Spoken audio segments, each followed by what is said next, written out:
Hello guys, പത്രമാറ്റിൻ്റെ ഇന്നത്തെ episode റിവ്യൂയിലേക്ക് സ്വാഗതം. ഈ റിവ്യൂ ഇഷ്ടപ്പെടുകയാണെങ്കിൽ ഒന്ന് ലൈക്ക് ചെയ്ത് സബ്സ്ക്രൈബ് ചെയ്ത് സപ്പോർട്ട് ചെയ്യണേ. നന്ദു അനിയോട് പറയുന്നുണ്ട്, ഞാൻ അങ്ങോട്ട് വരുന്നത് അനാമികയ്ക്ക് ഇഷ്ടമല്ല, പിന്നെ വെറുതെ പ്രശ്നം ഉണ്ടാക്കാനായിട്ട് ഞാൻ അങ്ങോട്ട് വരേണ്ട ആവശ്യമുണ്ടോ എന്നൊക്കെ. അന്നേരം അനി പറയുന്നുണ്ട്, അതാ ഞാൻ പറയുന്നത്, അവളുടെ സ്വഭാവം ശരിയല്ലെന്ന്. എനിക്ക് ചില സംശയങ്ങളൊക്കെ ഉണ്ട്. അത് എന്താണെന്ന് വെച്ചാൽ അവൾക്ക് നോട്ടം ഞങ്ങളുടെ സ്വത്തിലാണോ എന്നൊക്കെയാണ് എൻ്റെ സംശയം എന്ന് പറയും. അത് കേൾക്കുമ്പം നന്ദു ഒന്നും പറയാനൊന്നും പോകുന്നില്ല. എന്നിട്ട് പോകാൻ നേരത്ത് പറയുന്നുണ്ട്, നിനക്ക് ഇഷ്ടമുള്ള ഒരു 3-4 ജോഡി ഡ്രസ്സ് ഞാൻ ഇതിനകത്ത് എടുത്ത് വെച്ചിട്ടുണ്ടെന്ന്. 3-4 ജോഡി, അതെന്തിനാ അത്രയൊക്കെ എടുത്തെന്ന് ചോദിക്കും. എന്തായാലും നീ ഇനി ട്രെയിനിങ്ങിനൊക്കെ പോകല്ലേ, അപ്പോൾ അവിടെ വെച്ച് നിനക്ക് എന്തെങ്കിലും ആവശ്യമൊക്കെ വന്നു കഴിഞ്ഞാൽ പിന്നെ അന്നേരമൊക്കെ മാറി മാറി ഇടാം, അതിനുവേണ്ടി ഞാൻ ഇഷ്ടപ്പെട്ടെടുത്തതാ, നീ ഇതൊക്കെ ഉപയോഗിക്കണം കേട്ടോ എന്ന് പറയും. അപ്പോൾ നന്ദു പറയുന്നുണ്ട്, നീ ആണെങ്കിൽ ഇന്നാൾ എനിക്കൊരു മോതിരം തന്നു, അത് ഞാൻ വീട്ടിൽ കൊണ്ടുവന്നപ്പോഴത്തേന് അവർ അച്ഛനും അമ്മയൊക്കെ ചോദിച്ചു അത് ആര് തന്നാന്ന്. ഞാൻ ഫ്രണ്ട്സ് തന്നെന്നാണ് പറഞ്ഞത്, പക്ഷേ അവർക്കത് വിശ്വാസമൊന്നും ആയിട്ടില്ല. ഇനിയിപ്പോൾ ഡ്രസ്സും കൂടെ കൊണ്ടുവന്ന് കഴിഞ്ഞാൽ പിന്നെ അവർക്ക് സംശയം കൂടത്തേ ഉള്ളൂ എന്നൊക്കെ പറയും. അവരിതൊന്നും ശ്രദ്ധിക്കത്തില്ലല്ലോ എന്നൊക്കെയാണ് അനി പറയുന്നത്. അതൊന്നുമല്ല, എൻ്റെ അച്ഛനും അമ്മയും അത് നന്നായിട്ട് ശ്രദ്ധിക്കുകയും ചെയ്യും, എന്നോട് ചോദിക്കുകയും ചെയ്യും. ഇതൊന്നും വേണ്ടായിരുന്നു അനി എന്നൊക്കെ നന്ദു പറയുന്നുണ്ട്. അന്നേരം അനി പറയും, എൻ്റെ ഒരു സന്തോഷത്തിന് വേണ്ടി ഞാൻ മേടിച്ച് തന്നതാണ്, എന്നാ ഞാനിത് ഇടുമ്പോഴത്തേന് നിന്നെ ഓർക്കണം എന്ന് വിചാരിച്ച് ആണോ ഇത് മേടിച്ച് തന്നെന്ന് ചോദിക്കും. അത് ഒക്കെ വേണോ ഞാൻ നിന്നെ ഓർക്കാൻ എന്നൊക്കെ നന്ദു ചോദിക്കുന്നുണ്ട്. അല്ല, നീ ഇത് എടുക്കുമ്പോഴെങ്കിലും എന്നെ ഓർക്കുമല്ലോ എന്ന് ഞാൻ വിചാരിച്ചു എന്ന് അനിയും പറയുന്നുണ്ട്. അനിയെ വിട്ട് പോകുമ്പോഴത്തേന് ശരിക്കും സങ്കടമൊക്കെ തോന്നുന്നുണ്ട് നന്ദുവിന്. അനിയും സങ്കടത്തോടെയാണ് നന്ദുവിനെ നോക്കി നിൽക്കുന്നത്. നയന അടുക്കളയിലേക്ക് ചെല്ലുമ്പോൾ ദേവയാനി പാചകത്തിന് തിരക്കിലാണ്. അന്നേരം നയന ചോദിക്കും, അമ്മ എത്ര പെട്ടെന്ന് അടുക്കളയിലൊക്കെ കയറിയോ എന്ന് ചോദിക്കും. മോള് പറ, നന്ദു മോൾക്ക് എന്തൊക്കെയാണ് ഇഷ്ടമെന്ന്, അതൊക്കെ ഞാൻ തയ്യാറാക്കി വെക്കാമെന്ന് പറയും. അമ്മ ഞാനിവിടെ സഹായിക്കാം അമ്മേ എന്ന് പറയും. അന്നേരം അമ്മയ്ക്ക് ഒരു ബുദ്ധിമുട്ടാകുകയല്ലേ എന്നൊക്കെ ചോദിക്കും. എനിക്ക് എന്ത് ബുദ്ധിമുട്ടാണ്, മോള് പറഞ്ഞാൽ മതി എന്നൊക്കെ പറയും. അതല്ല, ഞാൻ ഉണ്ടാക്കുന്ന ഫുഡൊക്കെ അവൾക്ക് ഭയങ്കര ഇഷ്ടമാണെന്ന് പറയും. എന്താ ഞാൻ ഉണ്ടാക്കിയാൽ അവൾക്ക് ഇഷ്ടപ്പെടത്തില്ലേ, അതുകൊണ്ട് മോള് പറഞ്ഞാൽ മതി എന്നൊക്കെ പറഞ്ഞുകൊണ്ട് നിൽക്കുന്ന സമയത്ത് ആദർശ് അങ്ങോട്ട് വരുന്നുണ്ട്. ആദർശ് വരുമ്പോഴത്തേന് അതിനെ ഒന്ന് തോണ്ടി കാണിക്കുന്നുണ്ട് ദേവയാനി. അന്നേരം ആദർശ് ഒന്ന് രണ്ടുപേരുടെ പാചകത്തിന് അങ്ങ് കയറിയോ എന്നൊക്കെ ചോദിക്കും. പിന്നെ ഇവളുടെ അനിയത്തി ഇന്ന് വരുമല്ലേ, അന്നേരത്തേന് എന്തെങ്കിലുമൊക്കെ ഉണ്ടാക്കി വെച്ചില്ലെങ്കിൽ ഇവൾ അതിൻ്റെ പേരും പറഞ്ഞ് വീട്ടിലേക്ക് പോയാലോ എന്നൊക്കെ പറയും. അന്നേരം നയന പറയുന്നുണ്ട്, ഞാനും സഹായിക്കാമെന്ന് പറഞ്ഞതായിരുന്നു അമ്മ പക്ഷേ എന്നെ സമ്മതിപ്പിക്കുന്നില്ല എന്നൊക്കെ പറയും. അതൊന്നും വേണ്ട, എനിക്കറിയാമല്ലോ ഉണ്ടാക്കാനായിട്ട്, അത് കാരണം ഞാൻ തന്നെ അങ്ങ് ഉണ്ടാക്കിക്കോളാം എന്നൊക്കെ പറഞ്ഞ് ദേഷ്യപ്പെടുകയാണ് ദേവയാനി. അനാമികയ്ക്ക് ഇഷ്ടമല്ല എന്നറിയാം, എന്നാലും നന്ദുവിന് ഒരു നേരത്തെ ഫുഡ് ഇവിടെ കൊടുക്കണമെന്നുള്ള കാര്യം എൻ്റെ ഒരു ആഗ്രഹമായിരുന്നു, അതുകൊണ്ടാണ് ഞാൻ അവളെ വിളിച്ചതെന്നൊക്കെ നയന പറയുന്നുണ്ട്. അപ്പോഴത്തേന് ആദർശ് പറയും, അതിനെന്താ ഒരു ദിവസമോ എത്ര ദിവസം വേണേലും അവൾക്ക് ഇവിടെ വന്ന് ഫുഡ് കഴിക്കാമല്ലോ എന്ന്. അതൊന്നും അവൾക്ക് ഇഷ്ടപ്പെടില്ല, അത് കാരണം ആണ് അവളെ ഞാൻ ഇങ്ങോട്ട് വിളിക്കാത്ത, അല്ലെങ്കിൽ ഞാൻ അവളെ എന്നും ഇങ്ങോട്ട് വിളിച്ചേനും, എന്നെ കാണാതിരിക്കാൻ അവൾക്ക് പറ്റില്ല എന്നൊക്കെ നയന പറയുന്നുണ്ട്. അനാമികയുടെയും അനിയുടെയും കല്യാണത്തിൻ്റെ തലേ ദിവസമല്ലേ ഞാൻ അറിഞ്ഞത് നന്ദുവായിട്ടുള്ള ഇവൻ്റെ സ്നേഹത്തെക്കുറിച്ച്. അത് ഞാൻ നേരത്തെ അറിഞ്ഞിരുന്നെങ്കിൽ എന്തെങ്കിലും പ്രതിവിധി ഉണ്ടാക്കിയേനെ, ഈ കല്യാണം നടക്കാനേ ഞാൻ സമ്മതിക്കത്തില്ലായിരുന്നു. എന്നിട്ടും ഞാൻ മാക്സിമം നോക്കിയതാണ് ഈ കല്യാണം മുടക്കാനായിട്ട്. അങ്ങനെയാണെങ്കിൽ ഇതൊന്നും അനുഭവിക്കേണ്ടി വരത്തില്ലായിരുന്നല്ലോ എന്നൊക്കെ നയനെ നോക്കി ആദർശ് പറയുന്നുണ്ട്. അപ്പം നയനയ്ക്ക് അങ്ങ് സങ്കടമാണ്. അന്നേരം പറയും, ഇതെല്ലാം കാരണം നീയും നിൻ്റെ കുടുംബക്കാരുമാണ്, നീയും ചേച്ചിയും അതുപോലെ തന്നെ അച്ഛനും അമ്മയൊക്കെ അല്ലേ ഈ അത് വേണ്ട വേണ്ട എന്ന് പറഞ്ഞുകൊണ്ടിരുന്നത്, ഇപ്പം എങ്ങനെയായി എന്നൊക്കെ ചോദിക്കുന്നുണ്ട്. അപ്പം ദേവയാനി പറയും, എന്തായാലും 3 പേരും ഒരു കുടുംബത്തിലേക്ക് വരാതിരുന്നത് എന്തായാലും നന്നായെന്ന് പറയും. ഇനിയിപ്പം നീ എങ്ങനെയും ഒക്കെ പറഞ്ഞ് അനിയെ ഒന്ന് തിരുത്താൻ നോക്കണം, അനാമികയെ സ്നേഹിക്കാൻ പറയണമെന്നൊക്കെ പറയും. അവന് ഒട്ടും സ്നേഹമില്ല ആ കുട്ടിയോടെന്ന് പറയും. അപ്പം ദേവയാനിയോട് നയന പറയുന്നുണ്ട്, ആ കുട്ടിക്കും അതുപോലെ തന്നെയാണ്, അനാമികയെ ഒരിക്കലും അവനെ സ്നേഹിക്കുന്നതായിട്ട് ഞങ്ങൾക്കാർക്കും തോന്നിയിട്ടേ ഇല്ലെന്ന് പറയും. എന്തായാലും അവൻ്റെ ജീവിതം നശിച്ച് കാണാൻ ഇവിടെ ആരും ആഗ്രഹിക്കുന്നില്ല, അതുകൊണ്ട് നീ എങ്ങനെയുമൊക്കെ ഇടപെട്ട് ഇത് ശരിയാക്കി എടുക്കണമെന്നൊക്കെ ആദർശിനോട് ദേവയാനി പറയുന്നുണ്ട്. ആദർശ് അങ്ങ് പോയി കഴിയുമ്പോഴത്തേന് നയനെ ഓർക്കുന്നുണ്ട്, അനാമികയോടുള്ള ദേഷ്യത്തിനാണ് നന്ദുവിനോട് ഇങ്ങോട്ട് വരാൻ പറഞ്ഞത്, അതിനി പ്രശ്നമാവുമോ അപകടമാവുമോ എന്നൊക്കെ ഇങ്ങനെ ഓർത്തോട് നിൽക്കുകയാണ്. നന്ദു അനി കൊടുത്ത ഡ്രസ്സൊക്കെ ഇട്ട് ഒരുങ്ങി ഇറങ്ങാൻ തുടങ്ങുന്ന ഉടനെയാണ് കനക അങ്ങോട്ട് കയറി വരുന്നത്. ആഹാ, നല്ല രസമുണ്ടല്ലോ, അടിപൊളി ഡ്രസ്സൊക്കെ ആണല്ലോ, ഇത് നീ എപ്പം മേടിച്ചെന്ന് ചോദിക്കും. അതെൻ്റെ ഫ്രണ്ട്സ് മേടിച്ച് തന്നാന്ന് പറയും. പിന്നെ ഫ്രണ്ട്സ് ഇത് ശരിക്കും അനിമോ മേടിച്ച് തന്നാണോ നന്ദു എന്ന് ചോദിക്കുന്നുണ്ട്. ചോദിക്കുന്നുണ്ട്. അന്നേരം ഈ അമ്മയ്ക്ക് എന്നാ എപ്പോഴും എന്തിന് അനിയാണോ എന്നൊക്കെ ചോദിക്കും. എന്ന് പറയാം, അതല്ല, എനിക്ക് സംശയമുണ്ട്, കഴിഞ്ഞ പ്രാവശ്യം നീ ഒരു മോതിരം കൊണ്ട് വന്നപ്പോഴും അത് ഫ്രണ്ട്സ് മേടിച്ചു തന്നെന്നാണ് പറഞ്ഞ്, ഇപ്പോൾ ഈ ഡ്രസ്സും അവർ മേടിച്ചു തന്നെന്ന് പറയാൻ വിശ്വസിക്കാൻ എനിക്ക് ഇച്ചിരി ബുദ്ധിമുട്ടൊക്കെ ഉണ്ട് എന്ന് പറയും. അമ്മ ഇങ്ങനെ ആവശ്യമില്ലാത്ത കാര്യങ്ങളൊക്കെ പറയാതെ ഞാൻ അങ്ങനെയൊന്നും മേടിക്കത്തില്ല എന്നൊക്കെ പറയും. അതും നന്നായി. ഇനിയിപ്പം നീ ട്രെയിനിങ്ങിന് പോയി കഴിഞ്ഞിട്ടുള്ള കാര്യം ഓർക്കുമ്പോൾ എനിക്ക് പേടിയാ, അനിമോനെങ്ങാനും അങ്ങോട്ട് വരുമോ, നിങ്ങൾ തമ്മിൽ കാണുമോ എന്നൊക്കെ ചോദിക്കും. അങ്ങനെയൊന്നുമില്ല, ആ ക്യാമ്പിൽ അങ്ങനെയൊന്നും വരാനോ പോകാനോ ഒന്നും പറ്റത്തില്ലെന്ന് പറയും. എന്നാലും അവധി ദിവസമൊക്കെ കാണുമല്ലോ, ഇവർക്കാണെങ്കിൽ എല്ലായിടത്തും ജുവലറി ഉള്ളതാണ്. അപ്പോൾ അവിടെയൊക്കെ ഹോട്ടലുകളിലൊക്കെ നല്ല പരിചയമൊക്കെ കാണും. അപ്പം അവൻ അങ്ങോട്ട് വന്നാലോ എന്നൊക്കെ പറയുമ്പോഴത്തേനും അമ്മ ഇങ്ങനെയൊക്കെ ചിന്തിക്കരുത്, ആവശ്യമില്ലാതെ കാട് കയറി ചിന്തിക്കുന്ന എന്തിനാന്നൊക്കെയാണ് നന്ദു കനയെ വഴക്ക് പറയും. എനിക്കാണെങ്കിൽ അങ്ങോട്ട് പോകുന്നത് ഇഷ്ടമേ അല്ല, എന്നിട്ട് പോലും ഞാനിപ്പോൾ അനന്തപുരിയിലേക്ക് പോകുന്നതിന് കാരണം നയനേച്ചി പറഞ്ഞത് കാരണമാണെന്ന് പറയും. അല്ലെ ഞാൻ പോകത്തില്ലായിരുന്നു എന്ന് പറയും. അത് ശരിയാ, അങ്ങോട്ട് അവിടെ എന്തോ പ്രശ്നം ഉണ്ടായിട്ടുണ്ട്, അതുകൊണ്ട് തന്നെയാണ് മോളോട് നിർബന്ധിച്ച് വരണമെന്ന് ഇപ്പം നയനമോൾ പറഞ്ഞിരിക്കുന്നത്. ചിലപ്പം ജലജയ്ക്കിട്ട് വല്ലതും തല്ലാനോ വല്ലതും ആയിരിക്കുമോ എന്നൊക്കെ ചോദിക്കും. അതോ അനാമികയുടെ അച്ഛനും അമ്മയും വന്നിട്ടുണ്ടെങ്കിൽ അവിടെ വല്ല പ്രശ്നം ഉണ്ടാകുമോ എന്നൊക്കെയാണ് കനക ചോദിക്കുന്നത്.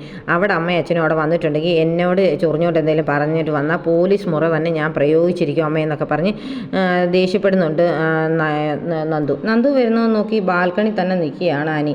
അന്നേരം നന്ദുവിൻ്റെ ബൈക്ക് അങ്ങോട്ട് കയറി വരുന്നത് കാണുന്നുണ്ട്. അന്നേരമായിട്ട് ഉടനെ അനി ഹായ് നന്ദു എന്നൊക്കെ പറഞ്ഞ് കൈവീശിയൊക്കെ കാണിക്കുക. അന്നേരം നന്ദുവും തിരിച്ച് കൈവീശിയൊക്കെ കാണിക്കുന്നുണ്ട്. അന്നേരം പുറകെ വരുന്ന അനാമിക ഇത് കാണുന്നുണ്ട്.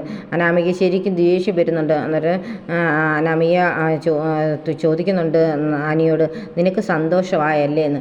അതെ സന്തോഷമായി, ഇവിടെ സങ്കടപ്പെടാനുള്ള ഒരു കാര്യം നടന്നിട്ടില്ലല്ലോ എന്ന് പറയും. അവൾ വന്നപ്പോൾ നിനക്ക് സന്തോഷമായി, എന്ത് പറയാൻ എൻ്റെ ഒരു അവസ്ഥ എന്നൊക്കെ പറഞ്ഞ് ദേഷ്യപ്പെട്ട് നിൽക്കുകയാണ് അനാമിക. അന്നേരം അനി ഉടനെ താഴേക്ക് ഇറങ്ങി അങ്ങ് പോകും. നന്ദു കയറി ചെല്ലുമ്പോഴത്തേന് നയനെ അങ്ങോട്ട് വരുന്നുണ്ട്. വന്നല്ലോ എന്ന് പറഞ്ഞ് കെട്ടിപ്പിടിക്കുന്നൊക്കെയുണ്ട്. അന്നേരം ദേവയാനിയും അങ്ങോട്ട് വരും. ഇവർ സന്തോഷത്തോടെ ചിരിച്ചുകൊണ്ടൊക്കെ നിൽക്കുന്ന സമയത്താണ് ആദർശ് അങ്ങോട്ട് ഇറങ്ങി വരുന്നത്. നന്ദു വന്നോ, എങ്ങനെയാണ് നാളെ പോകാനായിട്ടുള്ള സാധനങ്ങളൊക്കെ മേടിച്ച് തീർന്നോ, ഇല്ലെങ്കിൽ ലിസ്റ്റ് തന്നാൽ മതി, ഞാൻ മേടിച്ച് കൊണ്ട് അങ്ങ് എത്തിക്കാൻ കേട്ടോ എന്നൊക്കെ പറയും. ഉടനെ നന്ദു പറയുന്നുണ്ട്, വേണ്ട ആദർശേട്ടാ, എല്ലാ സാധനവും ഞാൻ നേരത്തെ മേടിച്ച് സെറ്റ് ചെയ്ത് വെച്ചിരുന്ന, അതിനിടയിൽ ആ കേസും ബഹളവും ചിക്കൻ ബോക്സും ഒക്കെ വന്നുകൊണ്ടാണല്ലോ തടസ്സപ്പെട്ടത്, അതുകൊണ്ട് എനിക്ക് ഒരു സാധനവും കൊണ്ടുപോകാനുള്ളത് മേടിക്കാനില്ല, എല്ലാം ഞാൻ മേടിച്ച് വെച്ചിരിക്കുകയാണെന്ന് പറയും. നന്ദു നേരത്തെ വീട്ടിൽ നിന്ന് മാറി നിന്നിട്ടൊക്കെ ഉണ്ടോ എന്ന് ചോദിക്കുന്നുണ്ട് ആദർശ്. ഇല്ല ആദർശേട്ടാ, അങ്ങനെ ദിവസങ്ങളോളൊന്നും ഞാൻ മാറി നിന്നിട്ടില്ല, ഇത് ആദ്യമായിട്ടാണെന്ന് പറയും. ആദ്യമൊക്കെ പ്രശ്നങ്ങളുണ്ടായിരിക്കും, വീട്ടിൽ അമ്മയ്ക്കും അച്ഛനും ഒക്കെ വിഷമമായിരിക്കും അല്ലേ എന്നൊക്കെ ചോദിക്കും. ഇപ്പോൾ എല്ലാവർക്കും ഒരു വിഷമമൊക്കെ ഉണ്ട് എന്ന് പറയും. അത് എല്ലായിടത്തും അങ്ങനെ തന്നെയാണ്. ഇവിടെ ആണെങ്കിൽ ഞാൻ എങ്ങോട്ടേലും മാറി നിൽക്കുമ്പോഴത്തേന് അമ്മയ്ക്ക് ഭയങ്കര വിഷമമായിരുന്നു പറയും. അന്നേരം ദേവയാനി പറയുന്നുണ്ട്, അത് ശരിയാ, അന്ന് നീ അസുഖക്കാരനല്ലായിരുന്നോ, പിന്നെ ഒറ്റയ്ക്കൊക്കെ എവിടെയെങ്കിലും പോകുമ്പം ബാക്കിയുള്ളവർക്ക് ടെൻഷനാണ്, അതുകൊണ്ടാണ് ഇങ്ങനെയൊക്കെ വന്നതെന്നൊക്കെ പറയും. എന്താ നിനക്ക് കുടിക്കാൻ എടുക്കേണ്ടതെന്ന് പറഞ്ഞാൽ ദേവയാനി നന്ദുവിനോട് ചോദിക്കുന്നുണ്ട്. അമ്മയ്ക്ക് ഇഷ്ടമുള്ള എന്തെങ്കിലും എടുത്തോളാൻ പറയും. അപ്പം നയനെ ഉടനെ പറയുന്നുണ്ട്, അമ്മ എന്ത് കൊടുത്താലും അവൾ കുടിച്ചോളൂ എന്ന്. അതിന് ഞാൻ നിന്നോട് ചോദിച്ചില്ലല്ലോ, നന്ദുവിനോടല്ലേ ചോദിച്ചേ, ഓറഞ്ച് ജ്യൂസ് മതിയോ എന്ന് ചോദിക്കും. മതിയെന്ന് പറഞ്ഞ് നന്ദു തലയാട്ടുന്നൊക്കെയുണ്ട്. അന്നേരം ദേവയാനി അകത്തേക്ക് അങ്ങ് പോവും ജ്യൂസ് എടുക്കാനായിട്ട്. അമ്മ ഇങ്ങനെ ദേഷ്യപ്പെടുന്നൊക്കെ ഉണ്ടെന്നേ ഉള്ളൂ, നന്ദുവിന് ഇഷ്ടമുള്ള എല്ലാ വിഭവങ്ങളും അമ്മ ഉണ്ടാക്കിയൊക്കെ വെച്ചിട്ടുണ്ട് കേട്ടോ എന്നൊക്കെ ആദർശ് പറയുന്നുണ്ട്. അപ്പം നയനയും പറയും, ശരിയാ മോളെ, അമ്മ എല്ലാം ഉണ്ടാക്കിയൊക്കെ വെച്ചിട്ടുണ്ട് എന്ന് പറയും. ഞാനാണ് സഹായിക്കാൻ ചെന്നിട്ട് സമ്മതിച്ചില്ല എന്നൊക്കെ പറയും. എന്നിട്ട് വാ മോളെ എന്ന് പറഞ്ഞ് അകത്തേക്ക് കൊണ്ടുപോകുന്നുണ്ട് നന്ദുവിനെയും കൊണ്ട് നയന. അന്നേരം ആദർശ് ഇങ്ങനെ സംശയത്തോടെ തന്നെയാണ് നിൽക്കുന്നത്. ഇവരുടെയൊക്കെ പ്രവൃത്തിയിൽ നയനയും ദേവയാനിയും കൂടെ സ്നേഹത്തിലാണോ എന്നൊരു ഡൗട്ടിലാണല്ലോ ആദർശ്. പിന്നീട് കാണിക്കുന്നത് നന്ദു താഴെ വന്നതിൻ്റെ ഡിസ്കഷനാണ്. ജലജയും ജാനകിയും അനാമികയും എല്ലാം കൂടെ.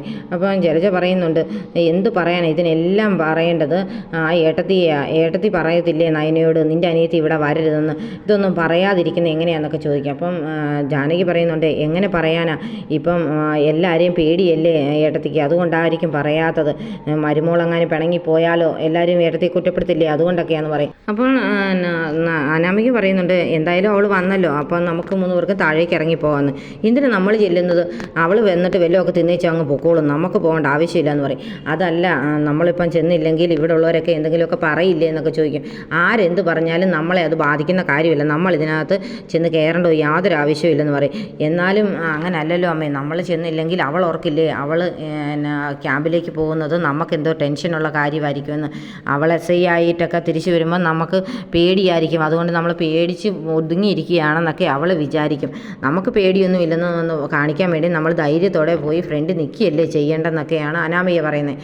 അതിൻ്റെ ഒന്നും ആവശ്യമില്ല മോളെ എന്നൊക്കെയാണ് ജാനകിയും ജലജയും പറഞ്ഞു കൊടുക്കുന്നത്. എന്നാലും ഞാൻ താഴെ ഇറങ്ങിയിട്ട് വരാമെന്ന് പറഞ്ഞ് അനാമിക അങ്ങ് താഴേക്ക് അങ്ങ് പോകും. അപ്പോൾ ജലജ പറയുന്നുണ്ട് എന്തായാലും നിൻ്റെ മരുമകളുടെ കാര്യം ഇച്ചിരി പരിങ്ങലിലാണല്ലോ ജാനകി, അവൾ ഇപ്പോൾ എല്ലാവരെയും പേടിച്ചൊക്കെയാണ് ഇവിടെ നിൽക്കുന്നത്, അനിയാണെ അവളെ മൈൻഡ് പോലും ചെയ്യുന്നില്ലല്ലോ എന്നൊക്കെ പറയും. പിന്നീട് എല്ലാവരും കൂടെ കൂടി ഇരുന്ന് ഫുഡ് കഴിക്കുകയാണ്. അനിയും ആദർശും ഉണ്ട്, ദേവയാനിയും നയനയും നന്ദും കൂടെ ഇരുന്നാണ് കഴിക്കുന്നത്. അന്നേരം ആദർശ് ചോദിക്കുന്നുണ്ട് എന്ത് ചെയ്യേ അനാമികയെന്ന്. അവൾ മേളിലുണ്ടെന്ന് ഉടനെ അനി പറയും. എന്നാലും ഇങ്ങോട്ട് ഇറങ്ങി വരണ്ടായിരുന്നോ എന്ന് ചോദിക്കുന്ന സമയത്ത് തന്നെ അനാമിക അങ്ങോട്ട് ഇറങ്ങി വരും. അപ്പം ദേവയാനി പറയും ആദ്യം മോള് വന്നല്ലോ എന്ന്. അപ്പോൾ അനാമിക വന്നിട്ട് എല്ലാവരെയും ഒന്ന് നോക്കുന്നൊക്കെ ഉണ്ട്. അന്നേരം നയന കണ്ണുകൊണ്ട് കാണിക്കും എല്ലാവർക്കും വിളമ്പി കൊടുക്കാൻ പറഞ്ഞ്. അന്നേരം നന്ദു എന്നിട്ട് നോക്കിയിട്ട് അനാമിക ഉടനെ വിളമ്പാനായിട്ട് വരുന്നുണ്ട്. മോൾ എന്തിനാ വിളമ്പുന്നത്, മോൾ ഇരിക്കുക, അനിയുടെ കൂടെ ഇരുന്ന് കഴിക്കുകയല്ലേ വേണ്ടെന്നൊക്കെ ദേവയാനി ചോദിക്കുന്നുണ്ട്. അതല്ല വല്യമ്മ, എന്തായാലും നന്ദു ഇന്ന് ഇവിടുത്തെ ഗസ്റ്റ് അല്ലേ, അത് കാരണം നന്ദുവിന് ഞാൻ വിളമ്പി കൊടുത്തോളാം എന്ന് പറഞ്ഞ് വിളമ്പാനൊക്കെ ചെല്ലുകയാണ്. എന്നിട്ട് പറയും എന്തായാലും നമ്മൾ തമ്മിൽ എപ്പോഴും വഴക്കൊക്കെ ആയിരുന്നു, ഇനിയിപ്പം നീ ട്രെയിനിങ്ങിന് പോവുകയാണല്ലോ, അതുകൊണ്ട് ഞാൻ നിനക്ക് ഫുഡ് വിളമ്പി തരാം, അതോടുകൂടി നമ്മുടെ പിണക്കം അങ്ങ് മാറട്ടെന്നൊക്കെ. അപ്പം ദേവയാനിക്കും ചിരി വരുന്നുണ്ട്, നയനയ്ക്കും ചിരി വരുന്നുണ്ട്. ആദർശിന് പക്ഷേ അത്ഭുതമാണ് ഇത് എന്ത് പറ്റിയെന്നുള്ള പരുവത്തിൽ. ആഹാരമൊക്കെ വിളമ്പി കൊടുത്തു കഴിഞ്ഞിട്ട് അനിയുടെ അടുത്ത് വന്നിരുന്ന് കഴിക്കാനായിട്ട് ഇരിക്കുന്നുണ്ട് അനാമിക. അന്നേരം ആദർശ് നന്ദുനോട് ചോദിക്കുന്നുണ്ട് നിനക്ക് ഏറ്റവും ഇഷ്ടപ്പെട്ട ഏതെങ്കിലും സ്റ്റേഷനിലേക്ക് പോസ്റ്റിംഗ് വേണമെങ്കിൽ പറഞ്ഞാൽ മതി കേട്ടോ, മുത്തശ്ശന് DGP ഒക്കെ ആയിട്ട് ഭയങ്കര കയ്യാ, അതുകൊണ്ട് അങ്ങനെ വല്ലതും പറയാനുണ്ടെങ്കിൽ പറഞ്ഞോണമെന്നൊക്കെ പറയും. അപ്പം നന്ദു പറയുന്നുണ്ട് എനിക്കങ്ങനെ റെക്കമെൻഡേഷൻ ഒന്നും വേണ്ട ആദർശേട്ടാ, ഗവൺമെൻറ് എവിടെ തരുന്നോ അവിടെ തന്നെ നിൽക്കാനാണ് എൻ്റെ താല്പര്യം എന്നൊക്കെ പറയും. എന്തായാലും ഇപ്പോഴത്തെ ഒരു ഇതൊക്കെ വെച്ച് നോക്കുമ്പോൾ നീ ഒന്ന് സൂക്ഷിച്ചൊക്കെ വേണം എല്ലാവരുമായിട്ട് ഇടപെടാനൊക്കെ പറയും. അന്നേരം ദേവയാനി പറയുന്നുണ്ട് ഇവളുടെ സ്വഭാവം വെച്ച് ഇവർക്ക് എപ്പോഴും ട്രാൻസ്ഫറിനൊക്കെ സമയം കാണത്തുള്ളൂ എന്ന് പറയുന്നുണ്ട്. അപ്പം അനി പറയും ഇപ്പം മയക്കുമരുന്നും ഒക്കെ ഒരുപാട് കേസുകളൊക്കെ നടക്കുന്നുണ്ട്, അതൊക്കെ പിടിക്കാനൊക്കെ പോയി കഴിഞ്ഞാൽ പിന്നെ വമ്പന്മാരുമായിട്ടൊക്കെ പയറ്റേണ്ടി വരും, അതിൻ്റെ ഇടയിലൊന്നും ചെന്ന് കയറാതിരിക്കുന്നതായിരിക്കും നല്ലതെന്ന്. നമുക്കൊരു ചെറിയ ജീവിതമല്ലേ ഉള്ളൂ അനി, അത് കാരണം ആ ജീവിതത്തിൽ നമ്മൾ സത്യസന്ധമായ കാര്യങ്ങൾ ചെയ്യണമെന്നാണ് എൻ്റെ തീരുമാനം എന്നൊക്കെയാണ് അനി പറയുന്നത്. അന്നേരം അനാമിക ഇരുന്ന് മനസ്സിൽ ഓർക്കുന്നുണ്ട് ദൈവമേ ഇവൾ ആരുടെയും കൈ കൊണ്ടങ്ങ് ചത്താൽ മതിയായിരുന്നു, ഇവൾക്ക് അതുപോലുള്ള സ്ഥലങ്ങളിലൊക്കെ പോസ്റ്റിംഗ് കിട്ടിയാൽ മതിയായിരുന്നു എന്നൊക്കെ ഇങ്ങനെ മനസ്സിലോർക്കണം. അന്നേരം അനിയും അനാമികയും ഇടയ്ക്കിടയ്ക്ക് ഇങ്ങനെ നോക്കിയിരിക്കുന്നതും ചിരിക്കുന്നതും ഒക്കെ ദേവയാനിയും ശ്രദ്ധിക്കുന്നുണ്ട്. അത് അനാമികയും കാണുന്നുണ്ട്. അനാമികയ്ക്ക് അങ്ങ് സങ്കടവും വരുന്നുണ്ട്, ദേഷ്യവും വരുന്നുണ്ട്. എത്രയൊക്കെയായെന്ന് പറഞ്ഞാലും സ്വന്തം ഭർത്താവ് കാമുകിയുടെ മുഖത്തേക്ക് നോക്കിയിരിക്കുന്നത് ഏതെങ്കിലും പെണ്ണിന് സഹിക്കുമോ? ഇങ്ങനെ സങ്കടവും ദേഷ്യവും എല്ലാം ആയിട്ടിരിക്കുന്ന അനാമികയുടെ മുഖം കാണിച്ചുകൊണ്ടാണ് ഇന്നത്തെ എപ്പിസോഡ് അവസാനിക്കുന്നത്.